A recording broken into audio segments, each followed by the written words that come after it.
আচ্ছা, এরপরে যে প্রশ্নটি দেখতে পাচ্ছি, এক ভাই লিখেছেন যে মোহতারাম আল্লামা ডক্টর মিজানুর রহমান আজহারি দেশে ফিরেছেন, আপনারা খুশি নাকি অখুশি? কারা খুশি কারা অখুশি? 2 নম্বর লিখেছেন ডক্টর লুৎফুর রহমান রহেমাহুল্লাহ, আল্লাহ তালা তাকে জান্নাতে উঁচু মাকাম দান করুন। তিনি একটি লেকচারে বলেছিলেন যে মিজান ফিরবে বীরের বেশে। কি প্রত্যাশা তার কাছে আপনাদের এবং আমাদের কি প্রত্যাশা তার কাছে? এ ব্যাপারে আপনাদের কোনো দিক নির্দেশনা আছে কিনা? দেখেন, অনেক প্রশ্ন আপনারা অনেকভাবে অনেকেই করে থাকেন। আসলে সব প্রশ্নের জবাব আমরা সবসময় দেওয়ার চেষ্টা করি না, কিন্তু কিছু কিছু বিষয়ে কথা বলা প্রয়োজন মনে করি। সেটা হলো ওনার ব্যাপারে কেন এই কথাটা আসতেছে। প্রায় 4 বছর পরে দেশে ফিরলেন। এক শ্রেণীর মানুষ খুব খুশি, আর এক শ্রেণীর মানুষ অখুশি। কারা অখুশি? যারা সারা জীবন তার বিরোধিতা করেছে তারা অখুশি, আর যারা তাকে কপি করে ময়দান ধরে রেখেছিল তারাও অখুশি। ডুপ্লিকেট, নকল, অবিকল, হুবহু এরকম কিছু ভাই আছে না, এরাও কিন্তু অখুশি। আচ্ছা, আমি যে কথাটা বলতে চাচ্ছি, ডক্টর আল্লামা লুৎফুর রহমান সাহেব যে বিষয়টি বলেছিলেন যে বীরের বেশে ফিরবে, কারা তাকে দেশ থেকে বের করেছিল সেটা ভাই নিজে জানেন। এখন যারা বের করেছিল এবং প্রেশার ক্রিয়েট করেছিল, আল্লাহ তালা তাদেরকে লাঞ্ছিত করেছেন, তারা এখন পালিয়ে বেড়াচ্ছেন, আর আল্লাহ তালা ঠিকই বীরের বেশে তাকে ফিরিয়ে নিয়ে এসেছেন। তো লুৎফুর রহমান সাহেবের কথাটা আসলে আল্লাহ তালা বাস্তবায়িত করেছেন। আমাদের প্রত্যাশাটা কি? আমাদের প্রত্যাশা হচ্ছে সারা বাংলাদেশে হক্কানি রব্বানি যত আলেম আছে, যারা ফকি, যারা মুফতি, যারা মাওলানা, যারা মুহাদ্দিস, যারা মুফাসসির, প্রত্যেকেই আমাদের কলিজার টুকরা, যারা হক কথা বলে, যারা ইসলামী আন্দোলনের কথা বলে, যারা আল্লাহর জমিনে আল্লাহর দিন কায়েমের কথা বলে, যারা মানুষকে শুদ্ধতার পথে ডাকে, যারা মানুষকে ঈমানের পথে ডাকে, যারা মানুষকে শিরিক বেদাত থেকে দূরে রাখার চেষ্টা করে, প্রত্যেকেই আমাদের কলিজার টুকরা, কোনো সন্দেহ নাই, কোনো সন্দেহ নাই। এখন প্রত্যাশা কি? প্রত্যাশা হচ্ছে তিনি আমাদের বাংলাদেশের একটি অ্যাসেট। এদেশে গুণী মানুষের কদর হয় না, কারণ ওই পেছন থেকে সবসময় টেনে ধরা হয়।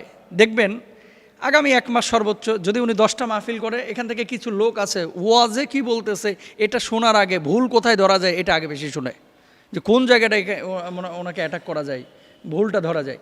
তো আমরা এই ভুলের চশমাটা না লাগায়া, অন্তরটাকে শুধু ভুল ধরার জন্য প্রস্তুত না করে, আমরা উদার মানসিকতা নিয়ে, অবশ্যই একজন মানুষের ভুল হতে পারে, তো ভুল ধরার একটা ধরন আছে, সিস্টেম আছে, যেটা শরীয়ত আপনাকে শিখিয়ে দিয়েছে। একজন মানুষ অজু করছে, খেয়াল করেন, একজন মানুষ অজু করছে, এখন অজুতে ভুল করেছে, আপনি জানেন যে পা ধোয়ার আগে হাত না ধুয়া পা ধোয়ার আগে মাথা ধুইতেছে, মাথা মাসাহ না করে। এখন আপনি কি বলবেন? এই বেটা, এটা মাথা আগে ধুইতেছিস কে, মাথা মাসা করতেছিস কে? এরকম আপনি বললে তারা ঘোষণা শুরু করলেন যে এটা উজুতে নিয়ম আছে। জীবনেও আপনার এই ভুলটা আপনি যে শুদ্ধ করার জন্য বা কারেকশনের জন্য তাকে বলতেছেন, আপনার কাছ থেকে এই কথা শুনবে না। ভাত খাচ্ছে, মনে করেন ডান দিক থেকে খাওয়া সুন্নাহ, এখন ডান দিক থেকে না খেয়ে সে বাম দিক থেকে খাওয়া শুরু করলো, আর আপনি কি করলেন? তার একটা চটকনা মেরে বললেন ডান দিক থেকে খাস না কে। দেখেন, তো কারেকশনের বা ভুল শুদ্ধ করার কিছু বাচনভঙ্গি আছে, মানুষের ভুল হলে শুধরানোর কিছু সিস্টেম আছে। নিজে আপনি শুদ্ধটা করে বুঝিয়ে দেন, অথবা একজন আলেমের যদি ভুল হয় তাকে ব্যক্তিগতভাবে আপনি নক করেন, তার পিএসকে নক করেন, তার ভাগ্না মামাকে নক করেন, এভাবে করতে পারেন। তো আমাদের প্রত্যাশা হচ্ছে, যেহেতু বাংলাদেশের অ্যাসেট, তিনি দাওয়াতি ময়দানে আবার ফিরবেন, এবং যুবকদের মধ্যে যেহেতু তার অনেক প্রভাব এবং স্পিরিচুয়ালি টাচ করতে পারেন, সেহেতু আমরা আশা করব তিনি আবারও টাচ করবেন ইনশাআল্লাহ তাআলা কোরআনের ময়দানে ফিরে এসে।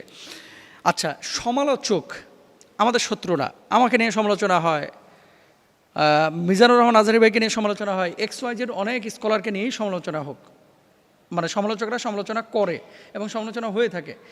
লজিক এবং ব্যক্তি আক্রমণ আমরা খেয়াল করব না। লজিক্যালি কেউ যদি সমালোচনা করে যে এটা যৌক্তিক, সে সমালোচনা করতে পারে, তার বাক স্বাধীনতা তার আছে, সে করতেই পারে। কিন্তু আপনি সমালোচনা করতে গিয়ে আরেকজন নিরীহ মানুষের উপরে যদি জুলুম করেন, আল্লাহর আদালতে আপনাকে কিন্তু দাঁড়াইতে হবে ভাই। 4টা বছর যারা দেশের বাইরে তাকে রেখেছিল, আজকে তারা কিন্তু দেশে নেই। তো আপনি যাকে টেনে ধরছেন, খামচে ধরছেন, যাকে আপনি রদ করতে যাচ্ছেন, এই মানুষটা একসময় হয়তো আল্লাহ তাআলা, আপনি তাকে টেনে ধরতে যাচ্ছেন, আল্লাহ তাকে উঠিয়ে দেবে, আপনি হয়তো পিছনে পড়ে যাবেন, কিছু করতে পারবেন না। আর দুনিয়ার জিন্দেগিতে যদি ফাঁক ফোকর দিয়ে আপনি পারও পেয়ে যান, কিয়ামতের ময়দানে কিন্তু আপনি পার পাবেন না ভাই, আল্লাহর আদালতে আপনারা দাঁড়াইতে হবে। সুতরাং আমাদের প্রত্যাশা হচ্ছে তিনি কোরআনের ময়দানে ফিরবেন এবং তিনি কথা বলবেন। একজন বক্তা আরেকজনকে অনুসরণ করতেই পারে। আমার এই কথা শোনার পরে হয়তো বা তার মতো যারা ওয়াজ করেন অনেকে আমার উপরে ক্ষিপ্ত হবেন। আসলে আমি আপনাদেরকেও লক্ষ্য করে বলতেছি না কথাগুলো। কিছু ভাইরা আছেন মিজানুর রহমান আজহারের 5টা ওয়াজ মুখস্থ করেছে এবং এটা দিয়ে প্রায় 5-6 বছর, 4 বছর, 3 বছর চলতেছে। কেন রে ভাই? ময়দানটা তো আপনার কাছে আমানত, এমনটা যেন না হয়। আল্লাহ তাআলা নিজের একটা কণ্ঠ দিয়েছে, কথা বলার বাচনভঙ্গি দিয়েছে। সবার জিহ্বা কি একরকম? কণ্ঠ কি একরকম? চেহারা কি একরকম? স্বতন্ত্রভাবে আল্লাহ তাআলা প্রত্যেকটা মানুষকে সম্মানিত করে বানিয়েছেন। তো আপনাকে আল্লাহ তাআলা একটা বৈশিষ্ট্য দিয়েছেন, সেটাকে নিয়ে আপনি ক্ষান্ত থাকেন, সন্তুষ্ট থাকেন এবং ইখলাসের সাথে কাজ করে যান। ইনশাআল্লাহ আল্লাহ তাআলা আপনার এর ভিতরে বারাকা দেবেন। কিন্তু কিভাবে টুপি পরছে, কোন টুপি পরছে, কোন কোটি পরছে, কোন জুব্বা পরছে, কিভাবে কথা থ্রো করছে, একেবারে যেভাবে বলতেছে সেভাবে আপনি কপি করে নিয়ে যে ছাড়তেছেন। তো মার্কেটে এরকম নকল মাল তো সবসময় ভালো হয় না ভাই, সবসময় ভালো হয় না। তো আপনাদেরকে যেটা বলবো, শুধুমাত্র আজহারী সাহেব কি ওয়াজ করতেছে এটা ফলো না করে কোরআন এবং সুন্নাহের মধ্যে অনেক মেসেজ আছে, এগুলো নিজে পড়াশোনা করে নিজস্ব স্টাইলে অথবা তার মতোই কথা বলেন। তিনি শুধুমাত্র দেখতে যেমন যেভাবে কথা বলে সেভাবে কথা না বলে তার যে ইখলাস, তার যে বাচনভঙ্গি, তার যে অন্য গুণাবলী আছে সেগুলোকে গ্রহণ করার চেষ্টা করেন। সমালোচক যারা আছেন তারা আপনারা সমালোচনা করতে পারেন, তবে ভুলগুলো ধরতে গিয়ে যেন আরেকজনের উপর আপনারা জুলুম না করেন, এটা খেয়াল করবেন। আর কোরআনের ময়দানে যেখানে ওনাকে দাওয়াত করা হবে বা উনি যদি তাফসির মাহফিলে কথা বলেন, তাহলে অবশ্যই আমরা বলবো ইনশাআল্লাহ তাআলা এমন কথা আমরা শুনবো এবং শুনতেও চাই যেগুলো দেশের জন্য, দিনের জন্য, জাতির জন্য এবং এই উম্মাহের জন্য কল্যাণকর। আমরা এমনটাই আশা করব। আল্লাহ তাআলা তৌফিক দান করুন। আচ্ছা, আজকে একটা ভেরি ইম্পর্টেন্ট প্রশ্ন এসেছে। প্রশ্নটি হলো যে মোহতারাম, সিরাত মাহফিল অনুষ্ঠিত হচ্ছে সোহরাওয়ার্দী উদ্যানে, তো আজকে সময় পরিবর্তন হয়েছে, আগামীকালকে এটা অনুষ্ঠিত হবে। আমি জানতে চাচ্ছি যে কোরআন তেলাওয়াত করলে বা শুনলে যেমন সওয়াব হয়, এই সিরাত ময়দানে গিয়ে সোহরাওয়ার্দী উদ্যানে সিরাত মাহফিল শুনলে সেরকম সওয়াব পাবো কি না। 2 নম্বর বিষয় হচ্ছে যে আপনারা তো ময়দানে মাহফিলের সাথে সম্পৃক্ত, কেন এই সময়টা পরিবর্তন করা হয়েছে এ ব্যাপারে আপনার কোনো ধারণা আছে কিনা। দেখেন, নীতি নির্ধারকরা ওয়েদারের অবস্থা যে দেখতে পাচ্ছেন যে বৃষ্টি, তারপরে ঢাকায় কিন্তু লাগাতার বৃষ্টি হচ্ছে, বৃষ্টির মধ্যে মাহফিলগুলো করাটা খুব কঠিন। এখন কি কারণে অনেকে প্রচার করতেছে যে আজহারী সাহেবকে মনে হয় চেষ্টা করতেছেন সেখানে নিয়ে আসার জন্য। আর কালকে তো সারা রাত আপনারা প্রচার করেছেন মিজানুর রহমান আজহারী সাহেব সোহরাওয়ার্দী উদ্যানে আসছেন। এই জন্য কিছু লোক আছে গুজবে ভাই পিএইচডি করে ফেলাইছে, একটা জিনিস পাইলেই ফেসবুকে এটা ধুমায় শেয়ার করতে চায়।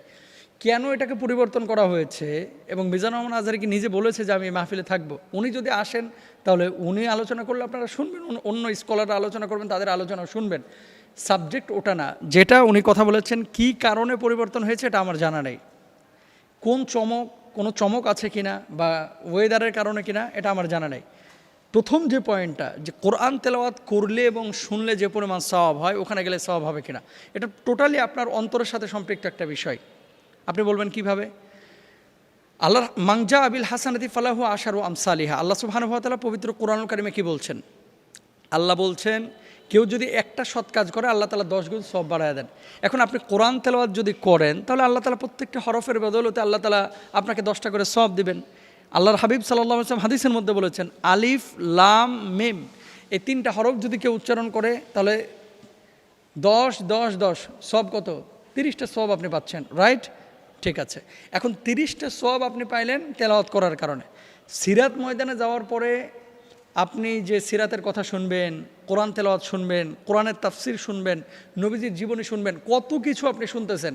ব্যক্তিগতভাবে যখন আপনি কোরআন পড়বেন অনেক সওয়াব আপনি পাবেন। তবে সিরাত ময়দানে গিয়ে সিরাত মাহফিল শোনা এটা যে সওয়াবের কারণ হবে না, বা আপনি যদি কম্পেয়ার করতে চান তাহলে বলবো যে দুটোরই মূল্য আলাদা এবং দুটোরই ফজিলত আলাদা, দুটার সওয়াবও আলাদা, কোনোটা কম না। সেখানে কয়টা সওয়াব হচ্ছে আপনার দেখেন। 1 নাম্বার, কোরআন তেলাওয়াত আপনি শুনতে পাচ্ছেন। ইদা কুরি আল কোরআন ফাস্তামিউ লাহু ওয়ানসিতু লাআল্লাকুম তুরহামুন, আল্লাহ বলছেন যখন কোরআন তেলাওয়াত করা হবে মনোযোগ দিয়ে শ্রবণ করো, নীরবতা অবলম্বন করো, আল্লাহ রহম করবেন। আচ্ছা, 1 নাম্বার। 2 নাম্বার হচ্ছে সিরাত নিয়ে আলোচনা হবে, নবীজির জীবনী নিয়ে। তো নবীজির জীবনী নিয়ে আলোচনা কয়টা মাহফিলে হয়?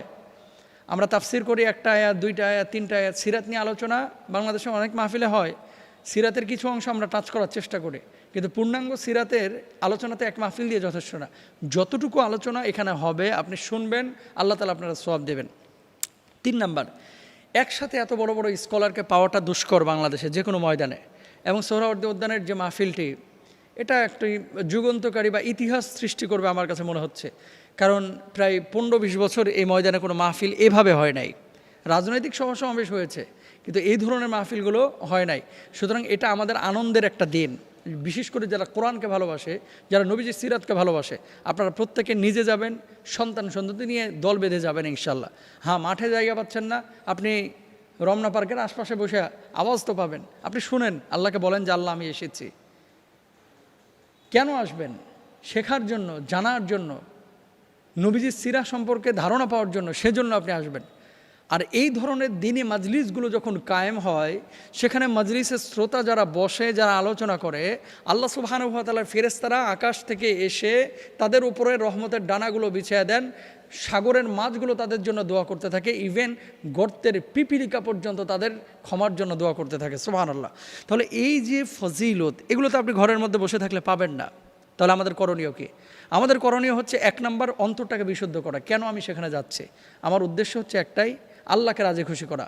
2 নম্বর উদ্দেশ্য হচ্ছে সেখান থেকে কিছু মেসেজ নেওয়া। কোন বক্তা আসতেছে? মিজানুর রহমান আজহারি আসতেছে, না জাবরি সাহেব আসতেছে, না আমির হামজা সাহেব আসতেছে, না XY যত স্কলার, আরে যারা হক কথা বলে সবাই আমাদের মাথার মুকুট, মধ্যমণি। যারাই হক কথা বলবে, কোরআনের কথা বলবে, সিরার কথা বলবে, আমরা তাদের কথাগুলোকে অ্যাকসেপ্ট করব, শিক্ষা নেব, এবং আমরা এখানে দলে দলে যাবো ইনশাল্লাহ। তাহলে আপনি যে কথাটা বলছিলেন যে সওয়াব পাবো কিনা, সওয়াবের বিষয়টা হচ্ছে আপনি কোরআন তেলাওয়াত করলে এক ধরনের সওয়াব পাবেন, সিরা ময়দানে গেলে আরেক ধরনের সওয়াব পাবেন। আল্লাহ বোঝার তৌফিক দান করুন।